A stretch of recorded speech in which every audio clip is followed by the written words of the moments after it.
안녕하세요. 이한맘입니다. 네, 역사교사 이한맘. 저를 맘쌤이라고 부르는 거 아시죠? 네, 맘쌤. 이 수업은 수능을 준비하는 학생들을 위한 수업으로서 수능에서 한국사가 필수로 이제 봐야 하는 시험이잖아요, 그죠? 그래서 그 한국사를 여러분들이 조금 더 편하게 받아들일 수 있도록 총 정리해주는 그런 수업이라고 보시면 되겠습니다. 앞으로 약 20회에 걸쳐서 수업이 진행이 되는데 실제 강의 파일로는 13개 강의입니다. 13개 강의. 그 강의 파일은 제가 미리 나눠드렸죠. 바로 이 파일인데 요게 이제 1강의 모습이고요. 1강. 요런 강의 파일이 총 13개의 강의가 있는 겁니다. 그 13개의 강의로 한국사 전체 내용을 정리하는 수업이 되는 거죠. 그래서 요 이제 강의 프린트로는 13개 강의인데 실제 강의가 진행되다 보면 하나의 강의를 한 시간에 다 못하는 경우가 있어서 약 20시간 정도 소요가 될 것이고 한 시간, 그러니까 한 수업을 할 때의 그 러닝 타임은 40분 내외 정도라고 생각하시면 됩니다. 40분 내외. 그러니까 하나의 강의를 40분 내외로 듣는 것이 약 20번 정도 진행된다라고 생각하시면 되겠어요. 그 정도만 공부를 하시면 한국사 수능에서 전혀 부담 없이 여러분들이 시험을 볼 수 있는 그런 실력을 갖추게 될 겁니다. 왜냐하면 수능 한국사는 절대평가고 뭐 그렇게 어렵지가 않아요. 수능 자체도 어렵지 않게 나오기 때문에 이 정도 프린트의 내용에서, 이 정도 강의 파일의 내용에서 수능 시험은 벗어나지 않습니다. 벗어나지 않아요. 그러니까 이 강의 파일만 잘 기억하고 몇 번 보기만 해도 충분히 여러분들 원하는 점수를 받을 수 있으리라 생각합니다. 그러니까 강의 잘 따라오시고 뭐 실제 하루에 2시간 정도 수업을 듣는다고 생각하시면 한 2주 정도면 수업이 다 끝이 납니다. 그러니까 의지를 가지고 시간 날 때 이렇게 열심히 한국사 수업을 들어놓으면 이후에 여러분들 수능 볼 때 전혀 부담 없이 시험을 보실 수 있으리라 생각합니다. 이 강의 파일을 항상 여러분들 준비를 하셔야 되고요. 수업의 진행은 이 강의 파일을 정리하는 겁니다. 이게 보시면 알겠지만 연표 형식으로 되어 있어요. 연표 형식으로 되어 있는 시간의 순서에 따라서 정리되어 있는 한국사의 내용이고 이렇게 수업을 진행한 다음에 그 다음에 내용을 조금 핵심적인 내용을 다시 한번 되돌아보는 의미에서 제가 간단한 프레젠테이션을 하나씩 할 겁니다. 그렇게 하면 하나의 강의가 끝이 나는 거예요. 알겠죠? 하여튼 잘 따라오시고 집에 한국사 관련해서 이제 책이 있거나 또는 문제집 또는 한국사 교과서가 있다면 우리가 이렇게 한 번씩 프린트를 가지고 수업을 하고 그 다음에 여러분들이 복습을 할 때에 이 프린트도 당연히 보면 좋고 이렇게 복습을 하고 그리고 한국사 교과서가 있으면은 그 교과서에 이 단원에, 이 강의에 해당하는 단원을 찾아서 여러분들이 한 번 더 줄글을 쭉 문장으로 쭉 읽으면 훨씬 더 수업을 이해하기가 좋을 것이라고 생각합니다. 하여튼 계속 이어지는 수업들 속에서 여러분들 잘 따라오시고 한국사를 잘 정리하여서 나중에 수능 보실 때 큰 도움이 되기를 바라면서 수업을 시작하도록 하겠습니다. 알겠죠? 자, 열심히 합시다. 화이팅! 이제 본격적으로 수업을 시작해 보도록 하겠습니다. 제 1강이고요. 1강 나눠드린 강의 프린트 첫 번째 페이지를 켜시면 되겠습니다. 1강의 제목은 선사문화와 국가의 성장입니다. 선사문화와 국가의 성장. 이 단어는 한반도에 있었던 선사시대의 문화적 모습들을 살펴보고 그 시절이 조금 지나서 이제 역사시대로 넘어오면서 이제 생기는 이제 초기국가, 그죠?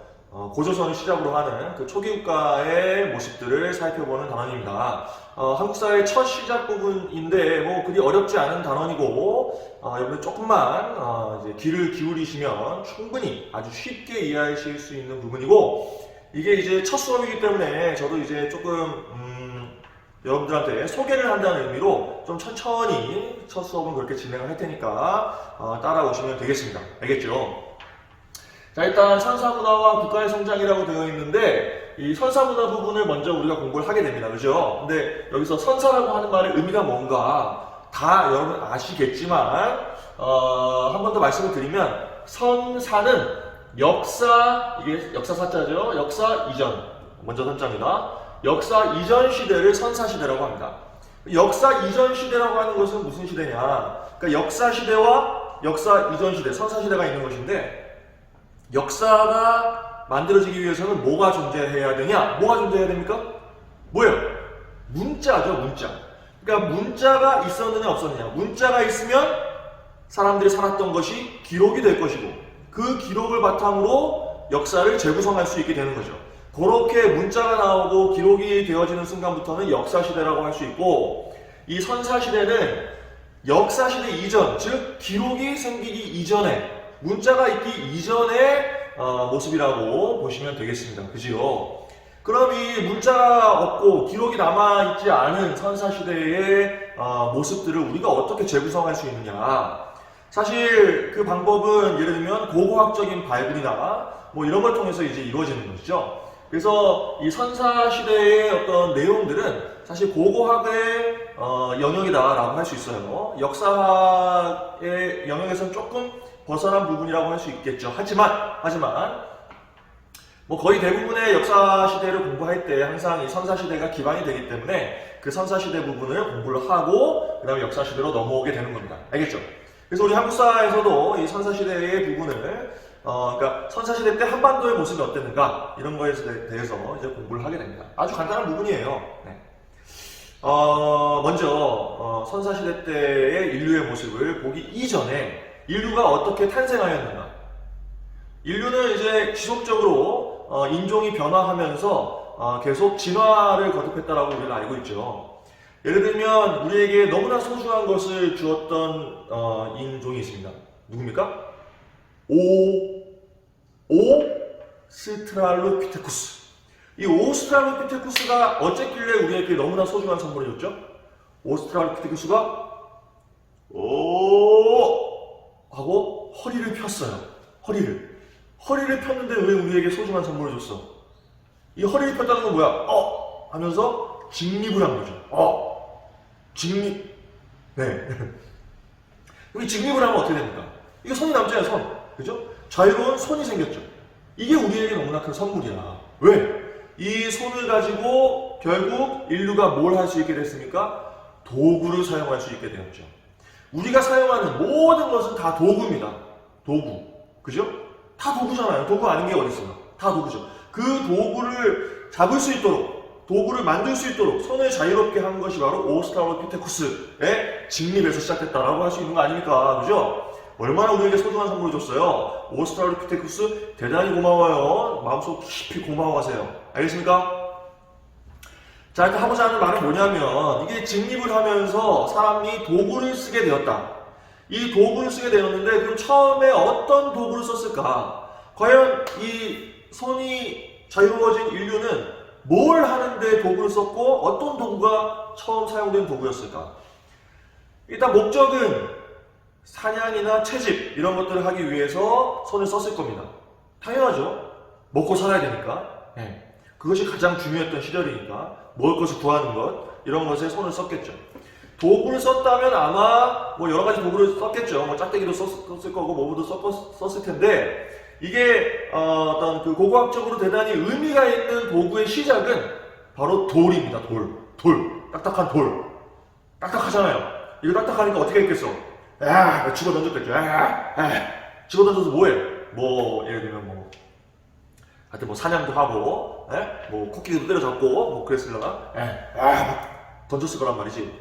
뭐 처음에 그렇게 썼겠죠. 근데 오랜 시간 쓰다 보니까 이게 어떻게 돼? 어쩌다 보니까 더 큰 돌에 이 돌멩이, 던진 돌멩이가 맞았어. 그러니까 어떻게 돼?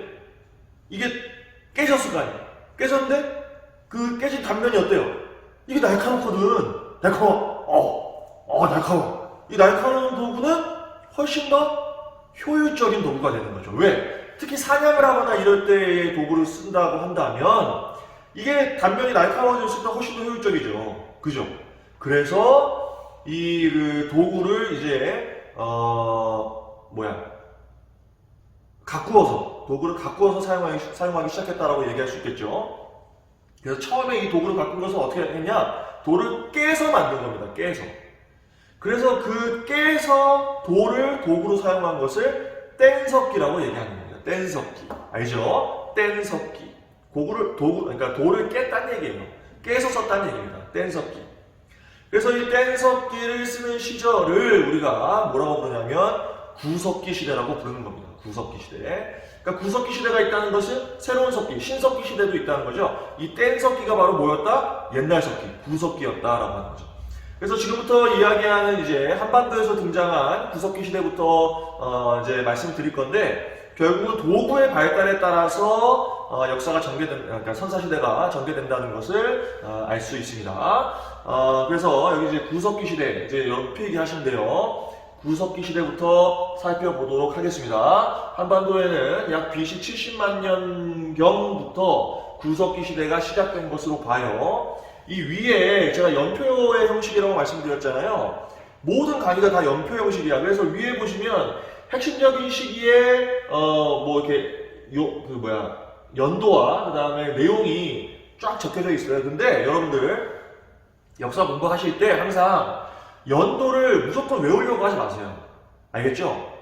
연도를 맞추는 문제는 나오지도 않고 그렇게 중요하지도 않아요. 결국 뭘 알아야 되냐면 역사에서는 항상 선후관계나 인과관계를 파악하는 것이 중요하다고 생각을 하시고 공부를 하셔요. 알겠죠?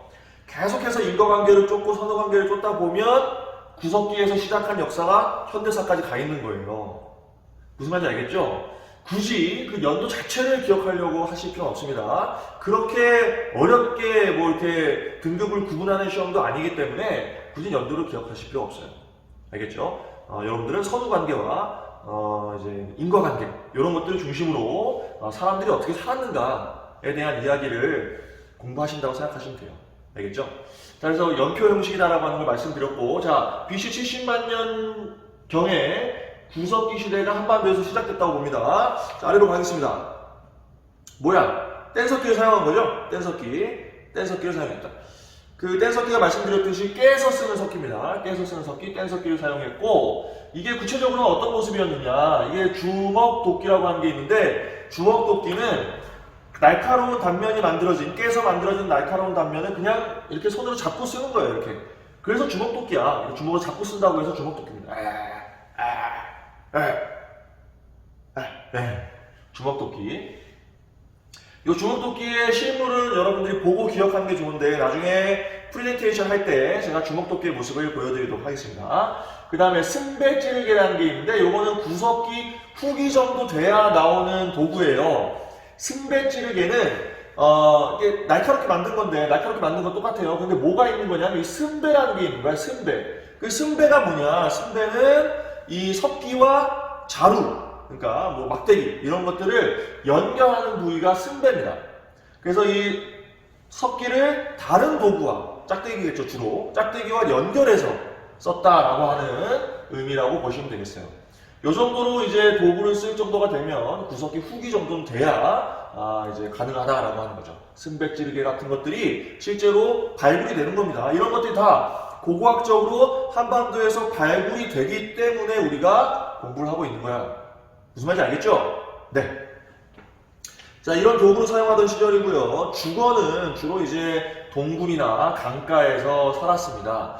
집이 있었을까 없었을까? 여기 지금 막집이라고 표현을 했지만 이 집은 사실 우리가 생각하는 집이라고 이야기할 수 없어요. 우리가 생각하는 집은 그냥 한 곳에 머물러서 오랫동안 사는 게 집이잖아요. 그죠? 오늘 살고 내일 거기서 안 살면 거기 우리가 집이야? 그게? 집이 아니죠. 그런데 막집이라고 표현을 했잖아요. 그러니까 막집은 집이라는 얘기고 이 막집은 그냥 버리고 가는 거예요. 그러니까 우리 생각하는 그런 집의 형태가 아니라고 보시면 됩니다. 그러니까 어쨌든 주거 형태가 동굴과 강가의 막집 이런 곳에서 생활을 했기 때문에 이건 결국 무슨 생활을 했다는 얘기야?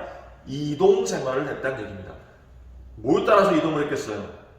채집을 하기 위해서 나무를 따라 다녔을 것이고 사냥을 하기 위해서 동물을 따라 다녔겠죠. 그런 식으로 이동 생활을 하는 시절이었다. 네. 언제가? 구석기 시대다. 그리고 아래 보시면 이제 그 사회적 모습 금방 말씀드렸듯이 사냥과 채집이 주요한 생산의 방법입니다. 먹고 사는 방법, 생산의 방법은 사냥과 채집 생활, 그죠? 그 다음에 계속해서 이동을 하는 생활. 이것도 사냥과 채집을 위해서 이동을 하는 거겠죠. 그리고 서로 뭐 계급이나 뭐 지배자가 존재하지 않는 평등한 사회라고 볼 수 있겠죠. 이 구석기 시대 때의 주요한 유적들이 있어요. 뭐 평양, 상원, 검은모루, 동굴, 경기, 연천, 전곡리에 있는 유적들이 있는데 뭐 이 이름들을 기억하실 필요는 없어요. 그냥 한반도에서 이런 유적들이 있고 이런 유적에서 실제로 이런 유물들 주먹도끼나 순백지르개와 같은 유물들이 발굴이 되기 때문에 약 70만 년 전에 한반도의 구석기 시대가 시작되었다라고 보고 있는 것입니다. 알겠죠? 어렵지 않죠? 여기까지 어려운 사람 없잖아. 간단하죠? 그 다음에 구석기 시대 다음에 이제 이어서 살펴보는데 이제 조금 내용이 나옵니다. 자, 무슨 시대야? 구석기 다음은 신석기죠. 신석기 시대로 갑니다. 아래로 갑니다. 신석기 시대. 역시 뭐 제목 그대로 결국 석기가 어떻게 된 거야? 석기가 발달을 한 거죠. 그죠? 도구가 발달을 한 거야. 새로운 석기가 등장하는데 이 새로운 석기는 어떤 석기냐? 돌을 갈아서 쓰는 거죠. 간석기입니다. 간석기. 간석기를 사용하게 된다. 기존에는 무슨 석기라고 그랬어요? 뗀석기라고 그랬잖아. 그죠? 뗀석기가 아니고 이제 어떻게? 갈아서 쓰는 거예요. 갈아서. 돌을 갈아. 돌을 열심히 갈아. 갈면 어떻게 돼요?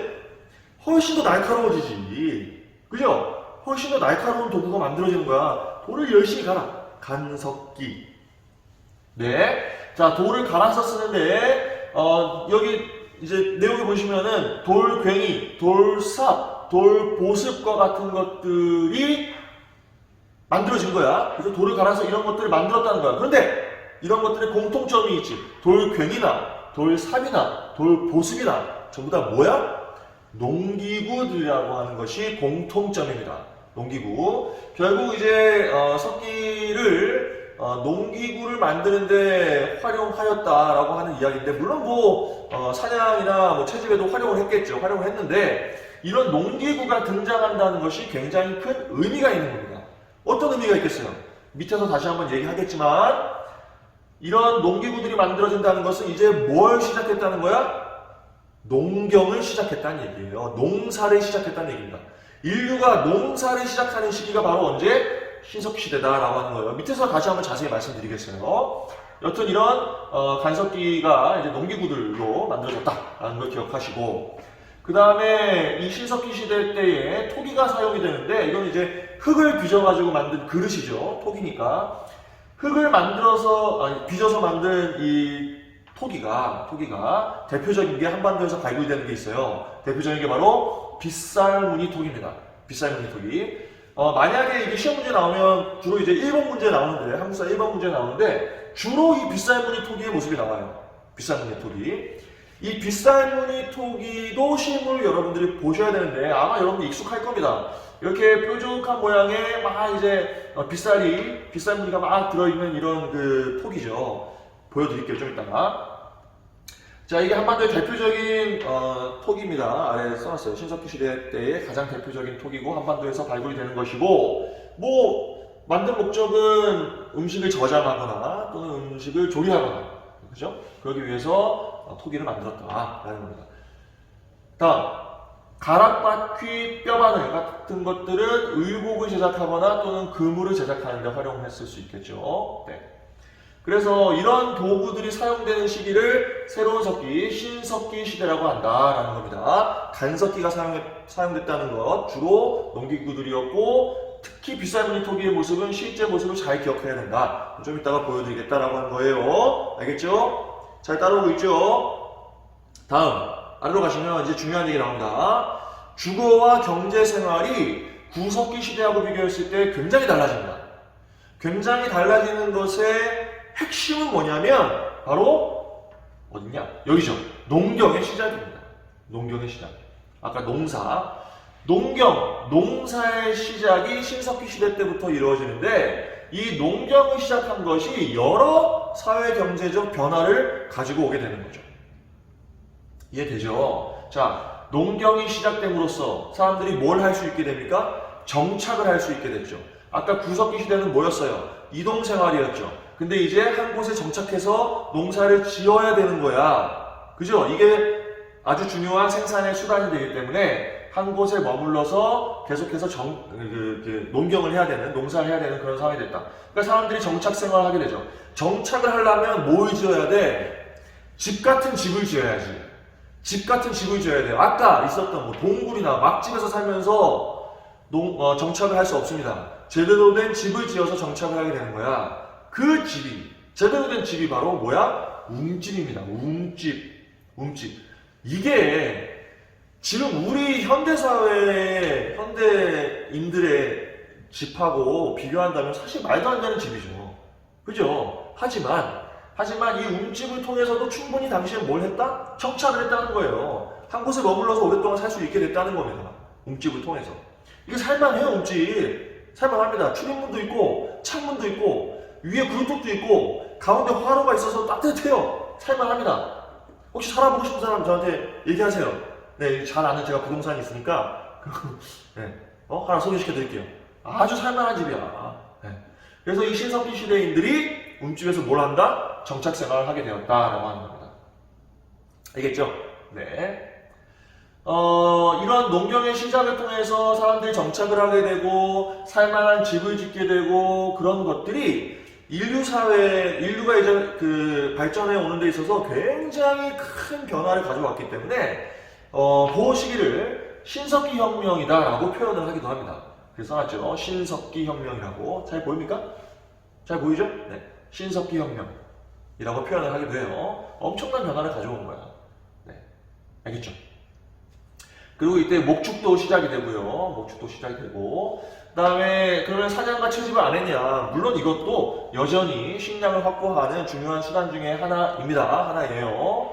그리고 평등사회라고 되어 있죠. 여전히 평등사회입니다. 농경이 시작되었지만 그렇다고 해서 엄청나게 많은 잉여 생산물이 생긴 건 아니겠죠. 만약에 잉여 생산물이 생기고 이 잉여 생산물을 어떤 특정한 집단이 또는 어떤 사람이 그것을 독점한다, 소유한다라고 한다면 계급이 생기게 되는 거야. 그래서 평등사회는 계급사회로 변화하게 되는 거죠.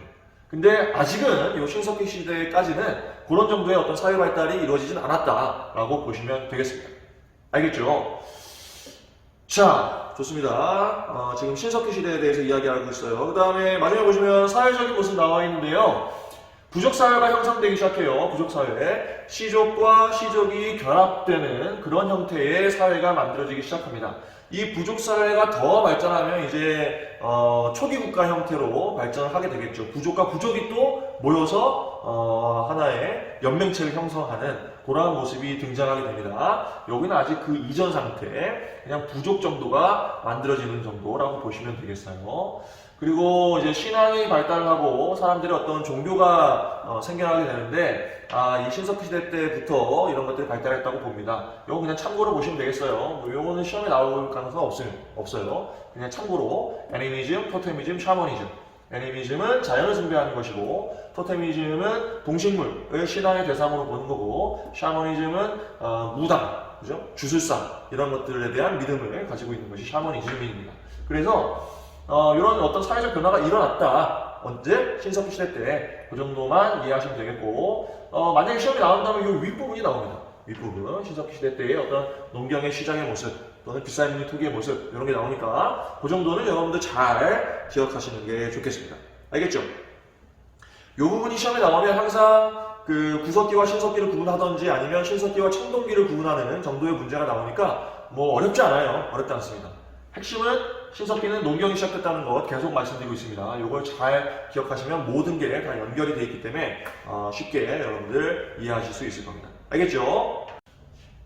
자, 이제 오른쪽 위로 다시 올라가서 청동기 시대를 살펴보도록 하겠습니다. 프린트 오른쪽 위로 올라가시면 청동기 시대라고 나와 있습니다. 시기를 보시면 BC 2000년경에 한반도의 청동기 시대가 시작되었다라고 보는 거죠.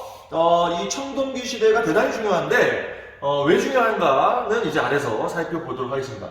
자, 청동기라고 하는 도구가 어떤 의미가 있는지를 잘 여러분들 파악하시면 됩니다. 자, 지금부터 파악해 보도록 하겠습니다. 자, 청동기는 어떤 도구냐면요, 말 그대로 청동, 푸른 빛이 도는 구리라는 뜻이에요. 이게 푸른 빛이 도는 구리인데 이 푸른 빛이 도는 구리를 만들려면 구리와 주석을 적절하게 비율을 섞어서 거푸집에 넣어서 찍어내야 돼요.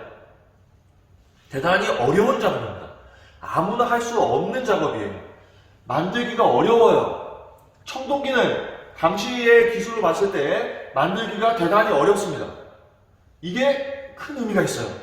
어떤 의미가 있냐면 좀 이따 말씀드려요. 만들기 어려워요. 그 다음에 구리하고 주석으로 만든다 그랬잖아. 구리와 주석을 구하기가 어려워요. 네, 이런 그 금속을 구하는 것 자체가 어렵습니다. 그 다음에 또 실용성이 없어요. 당시에 가장 실용적인 건 뭐였겠어요? 뭐야? 농기구들로 만들 수 있는 도구가 가장 실용적이었던 도구였겠지. 그런데 농기구는 이제 아까 우리가 신석기 시대에 살펴봤듯이 딱딱한 돌로 만들었잖아요. 근데 이 청동기는 농기구로 사용할 수가 없어요. 실용성이 없습니다. 왜? 구리가 그 성질이 어때? 물러요. 무릅니다. 구리로 삽을 만들어서 땅을 파봐. 땅이 파지나? 땅 안 파져요. 구리가 구부러지지. 네. 그렇기 때문에 사실 농기구로도 사용할 수 없는 실용성도 부족한 도구야. 근데 왜 이 청동기라고 하는 도구가 중요하고 왜 청동기 시대라고 하는 이름까지 붙었느냐라고 하는 거죠. 왜냐하면 이제 오른쪽에 나옵니다. 왜냐하면 이것이 만들기 어렵고 재료를 구하기도 어려웠던 도구였기 때문에 일부만 소유 가능했다는 거예요. 이게 중요한 겁니다. 일부만 이것을 소유할 수 있었어요. 일부만 소유한다는 것은 결국 힘이 있는 사람이 있었다는 거예요. 힘이 있고 권력이 있는 사람만 이것을 소유할 수 있었다. 네. 힘이 있고 권력이 있는 사람이 등장했다는 얘기지. 청동기 시대라고 하는 용어 자체가 뭐의 존재를 보여줍니까? 계급의 존재를 보여주는 거예요. 청동기가 만들기도 어렵고 구하기도 어려워 실용성도 없지만 이걸 가지고 자신들의 권위와 권력을 드러낼 수 있었습니다. 이것은 곧 지배계급이 존재했다라고 하는 것을 보여주는 거죠. 뭔 말인지 알겠습니까? 그래서 중요한 도구다라는 거죠. 자, 그래서 이 청동기가 실제로 한반도에서 출토가 되는데요. 비파형 동검, 그 다음에 거친 무늬 거울 이런 것들이 출토가 됩니다. 이 비파형 동검이나 거친 무늬 거울 같은 것들이 어떻게 활용이 되었느냐. 물론 이건 동검이니까 이제 칼이죠. 무기로 사용이 됐겠지만 훨씬 더 중요한 의미는 지배자가 뭘로? 의뢰용으로 자신의 권위, 자신의 권력을 보여주는 자신의 치장물로 사용됐을 가능성이 큽니다. 네. 그렇기 때문에 이 청동기가 계급의 존재를 보여주는 거다. 이 청동기라고 하는 것 자체가 계급의 존재를 보여주는 것이다라고 여러분 생각하시면 되겠어요. 알겠죠? 자, 이런 의미를 가지고 있고요. 그 다음에 아래 보시면 그러면은 이 청동기 시대 때 아까 농기구로는 사용할 수 없다 그랬잖아요. 실용성이 없다 그랬잖아. 그럼 농기구는 어떻게 했냐? 농사 지어야 되는데 여전히 석기가 쓰여집니다. 간석기가 여전히 쓰여져요. 간석기가 쓰여지고 대표적으로 반다이 돌칼이라고 있어요. 반다이 돌칼. 이 반다이 돌칼이 청동기 시대 때의 대표적인 농기구입니다. 이거 헷갈리지 마세요. 청동기 시대 때의 농기구야. 뭐가? 반다이 돌칼이 청동기 시대 때의 농기구입니다. 근데 간석기야. 간석기. 이게 신석기 시대라고 여러분들 헷갈리시면 안 돼요. 이 반달 돌칼은 간석기이지만 쓰여진 것은 언제다? 청동기 시대 때 쓰여진 도구다라고 기억하시면 되겠습니다. 그러니까 여전히 간석기가 농기구로 사용되고 있었고, 왜냐? 청동기는 농기구가 아니었다라고 하는 겁니다. 지배자가 의뢰용으로 또는 무기로 사용하는 정도의 도구였다. 근데 이것을 소유하는 것이 일부에게만 이루어졌기 때문에 계급의 존재를 보여주고 있다라고 의미를 파악하시면 되겠습니다. 알겠죠? 자, 따라오고 있죠? 그 다음에 이제 청동기 시대 때의 대표적인 토기로 민무늬 토기, 미성리식 토기 등이 이제 한반도에서 역시 발굴이 됩니다. 발굴이 돼요. 자, 이 정도 보시면 되겠고, 그 다음에 아래로 가시면은 경제적으로는 여전히 그러니까 여전히 농경이 계속해서 이루어지는데 농경이 더욱더 발달하는 거죠. 더욱더 발달하면서 벼농사가 보급되기 시작했다는 거죠. 한반도에 벼농사가 보급됐다는 것은 얼마나 큰 의미가 있습니까? 우리의 주식이 뭐야? 우리 주식이 쌀이잖아요, 쌀. 쌀이 없으면 우리 어떻게 됩니까? 어떻게 되긴 큰일 나지. 우리 하루라도 밥을 안 먹으면 어떻게 돼? 안 되잖아요. 맨날 빵 먹고 살 수 있어? 맨날 스테이크만 먹을 수 있어? 안 되잖아요. 그죠? 이제 이 청동기 시대 때 벼농사가 보급이 됐다. 농경과 목축이 이제 더욱더 확대되어 나갔다라는 정도의 의미로 보시면 되겠습니다. 알겠죠? 자, 그 다음에 또 중요한 부분이죠. 사회적으로는 써있듯이 사유재산이 등장했고 계급이 발생했다. 아까 청동기라고 하는 도구 자체가 그것을 의미한다고 말씀드렸죠. 그죠? 그리고 역시 이것은 뭐의 출현? 지배자의 출현을 의미하는 것이다. 힘이 센 사람이 생긴 거야. 이게 뭐 팔뚝이 커서 뭐 힘이 센 게 아니고 뭐야? 권력을 가진 사람이 생겼고 지배자가 생겼고 그 지배자에 복속되어 있는 피지배민들이 생긴 거예요. 알겠죠? 계급이 발생한 거야. 대단히 중요한 사회적 변화, 사회적 발전이라고 할 수 있겠습니다. 그죠? 그래서 이런 것들을 그러면 실제로 계급의 어떤 발생, 이런 것들을 증명해 주는 것이 뭐냐. 물론 청동기 자체가 그렇긴 하지만 지배자의 무덤이 있습니다. 한반도에 굉장히 많은 뭐가 있어? 고인돌이 있어요. 고인돌이 있습니다. 고인돌은 지배자의 무덤이에요. 지배자의 무덤입니다. 이게 왜 지배자의 무덤이냐? 만들기가 어려워요. 고인돌을 만들기가 어려워. 왜 어려워? 돌로 만들어야 되는데 돌이 무거워요. 돌이 엄청 무겁습니다. 그 무거운 덮개돌, 보통 밑에 받침돌이 있고 위에 덮개돌이 있는 이런 형태인데 덮개돌을 올리려면 엄청나게 많은 인력이 필요하다는 거죠. 그럼 그런 엄청나게 많은 인력은 결국 지배자가 존재하기 때문에 동원할 수 있는 거죠. 그죠? 그 지배자의 무덤이 고인돌이다라는 의미입니다. 우리나라는 거의 뭐 고인돌의 나라라고 해도 무방합니다. 이게 여러분들 아시는지 모르겠지만 전 세계에 이런 거성 문화, 고인돌이 분포해 있는데 전 세계 고인돌의 약 70% 정도가 한반도에 집중돼 있어요. 우리는 고인돌의 나라에 살고 있어. 고인돌의 나라. 네. 근데 그 고인돌의 나라에 살면서 고인돌이라고 하는 이 용어의 의미도 모르는 사람들이 있어. 이거 무슨 뜻이야? 이거 오해하고 있는 사람들 많아요. 고인돌, 고인, 옛날 사람들 돌. 그렇게 생각하는 사람들. 또는 고인, 이게 무덤이니까 죽은 사람. 고인의 명복을 빕니다 할 때, 죽은 사람들 돌. 다 아니에요. 그런 거 아닙니다. 이 고인돌은 우리말이에요. 한글입니다. 고여있는 괴돌이라는 뜻이야. 이게 턱을 괴인 거죠, 그죠? 괴어져 있는. 그래서 고여져 있는 돌이라는 뜻이야. 그래서 고인돌이 되는 겁니다. 알겠어요? 고인돌의 나라에 살면서 고인돌의 의미도 모르면 되겠어? 이 정도는 알아야지, 그죠? 고인돌은 괴어져 있는 돌. 그러니까 안에 받침돌이 덮개돌을 괴고 있잖아요. 받침돌이 덮개돌을 괴고 있는 모습. 고인돌이요. 자, 기억하시고 이 지배자의 무덤입니다. 계급의 존재, 지배자의 존재를 보여줘요. 그 다음 주거는 웅집이 지상가옥화해서 훨씬 더 살만해졌어요. 그 다음에 구릉지에 서로 모여 사는 취락이 형성되기도 합니다. 자, 이런 모습으로 청동기 시대가 발전해 나갔다라는 것을 여러분들 꼭 기억하셔야 돼. 청동기 시대는 대단히 중요합니다. 아까 신석기 시대는 농경의 시작이 핵심이라고 했었죠. 이 청동기 시대는 뭐가 핵심이겠어요? 결국 이 계급의 발생, 지배자의 출현, 이런 것들이 핵심입니다. 그걸 중심으로 이해를 하시면 되겠어요. 자, 그 다음 더욱더 발달해서 이제 철기 시대로 넘어갑니다. 오른쪽으로 갈게요. 철기 시대, BC 5세기경에 한반도의 철기 시대가 시작됐다고 봅니다. 자, 보시면 도구는 여전히 청동기가 사용이 되긴 해요. 대표적으로 세형동검, 거푸집 이런 것들이 역시 한반도에서 출토가 됩니다.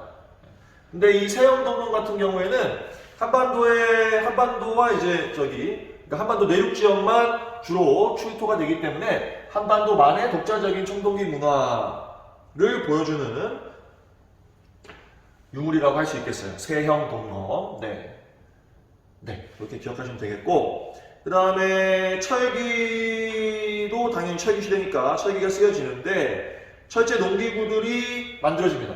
청동기는 농기구로 쓸 수 없었죠. 근데 철이 이제 주요한 도구가 되면서는 철로 농기구를 만든 거예요. 철로 농기구를 만들면 농업 생산력이 훨씬 증대돼요.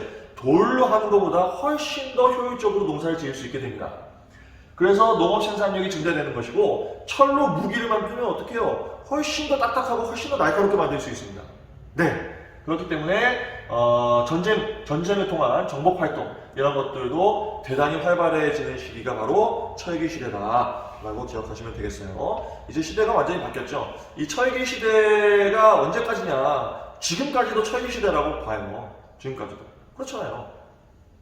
우리가 쓰는 칼 다 철로 만든 거 아니야? 물론 이제 더 좋은 그런 알루미늄도 있고 세라믹도 있고 그렇긴 하지만 여전히 철로 만든 칼을 쓰잖아요, 그죠?